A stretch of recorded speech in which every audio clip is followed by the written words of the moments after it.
बिस्मिल्लाहिर्रहमानिर्रहीम। अस्सलामु अलैकुम वरहमतुल्लाहि वबरकातुहू। खाकसार आज 17वें प्रोग्राम के साथ आपकी खिदमत में हाजिर हुआ है।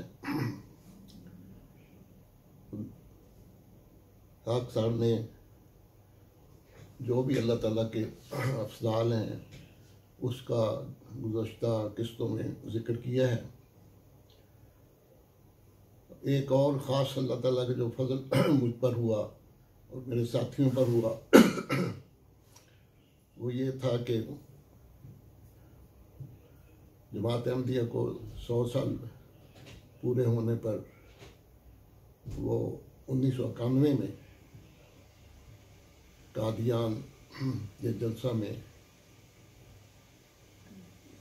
शामिल होने की तौफीक मिली।